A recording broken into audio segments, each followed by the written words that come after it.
I'm Chris Lehenbauer, back for video number 5 in our electronics mounting series.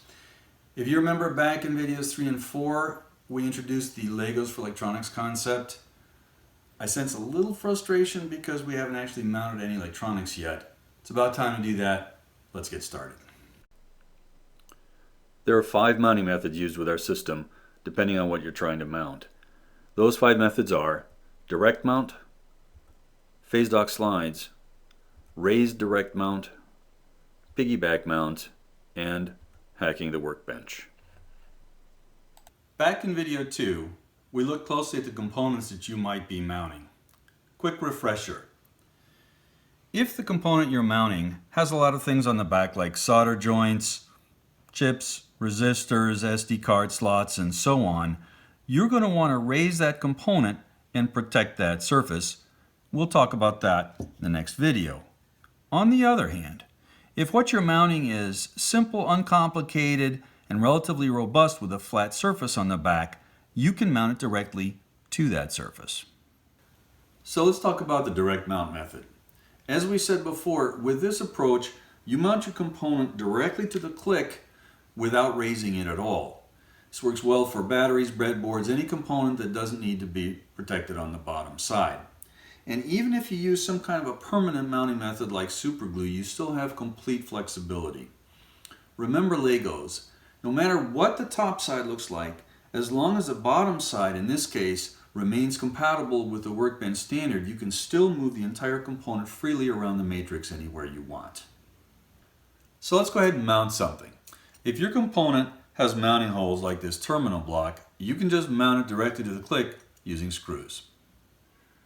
You want to use sheet metal screws, sometimes called self-tapping because they don't need a pre-threaded hole.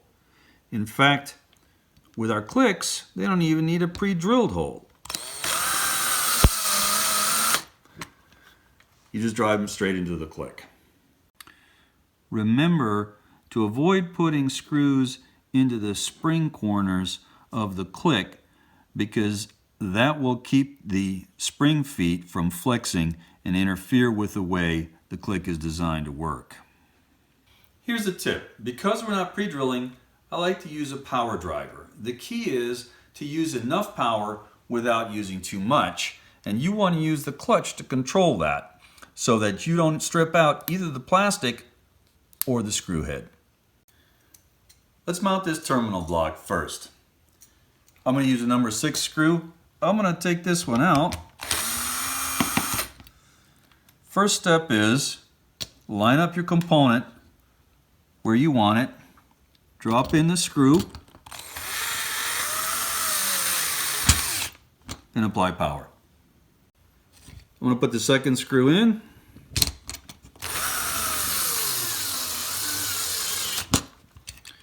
And as you can see, the screws protrude a little bit from the bottom, but that doesn't bother anything.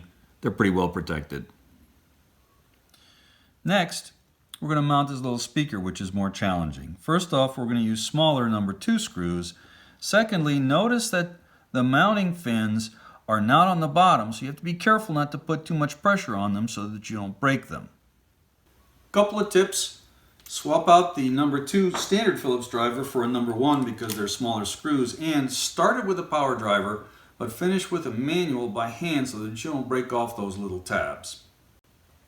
Okay. Let's do this. Again, line up your component. Start by dropping in the first screw.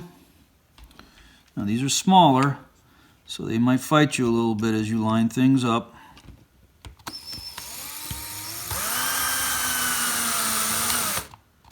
Stop short. Go to the next screw. And just take your time because these things are small.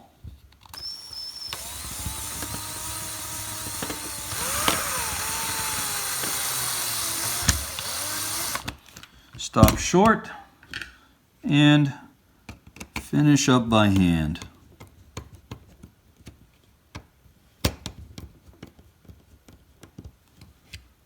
And away we go. There you have it. And like we said, you have complete design freedom. If this isn't good, you can easily move it wherever you like and carry on with your project. That's it for today. Please come back and join us next time when we talk about mounting things to clicks without using screws. Bye for now. Happy making.